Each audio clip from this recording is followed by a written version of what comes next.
Hey guys, how's it going? Will here.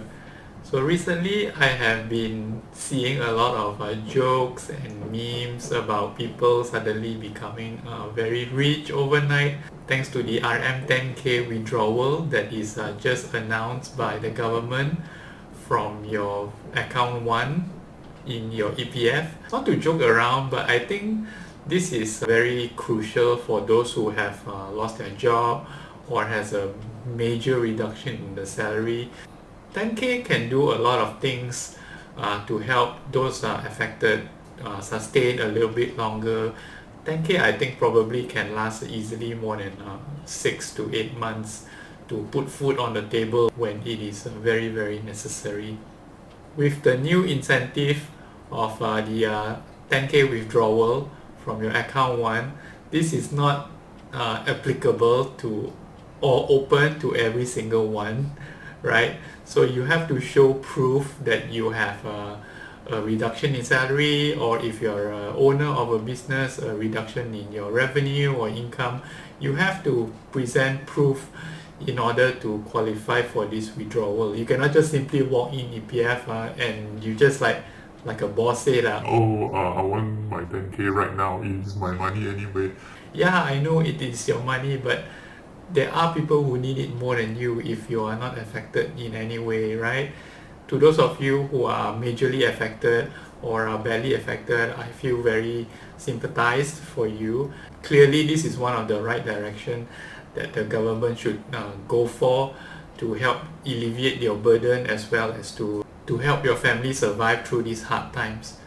To those of you who are a little bit affected, let's say just a few hundred ringgit in reduction for your monthly salary, and you still can go on comfortably without this 10k withdrawal, I strongly advise you to just leave the money in there in your KWSP or your EPF, as it will still get a yearly dividend of around 5%, yeah, which is still considerably a lot better than your conventional FD right now.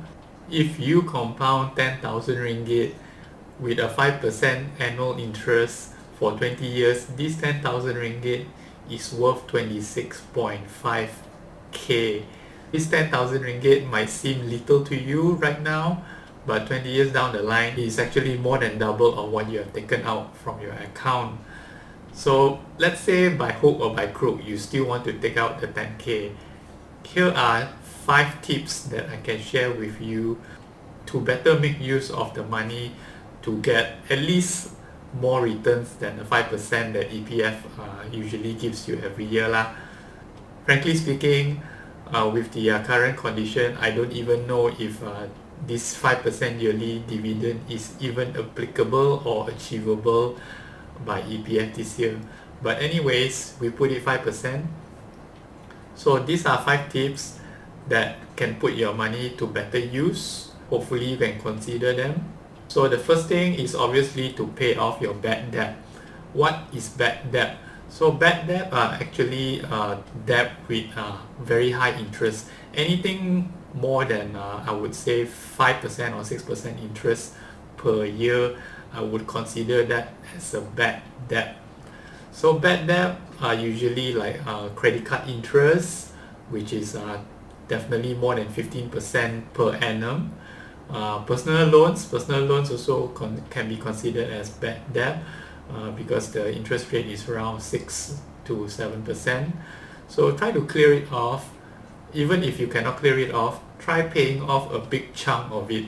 For example, if you owe the bank 10k in personal loan, and obviously I'm not telling you to just take out this 10k and just pay everything.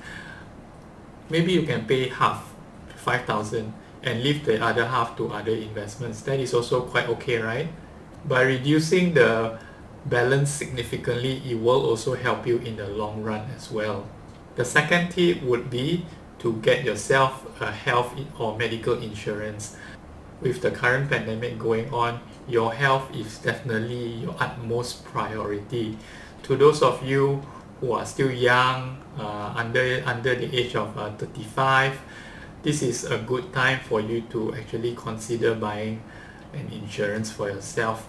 While you're young, the monthly premium will still be considerably lower, unlike getting an insurance when you are over 40 or 50. When you start getting problems with your body, that is when the premium becomes very much expensive.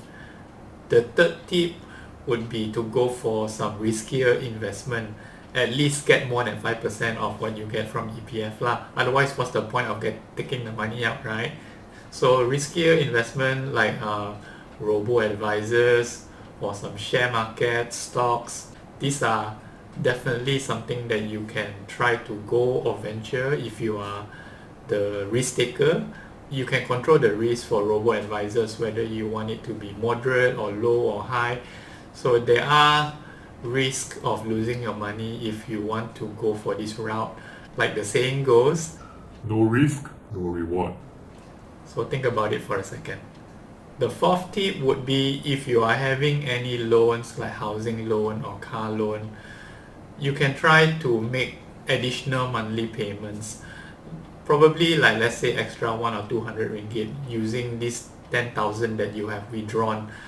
So the purpose for this is if you pay off more, you are actually reducing the amount of months you have to repay the loan.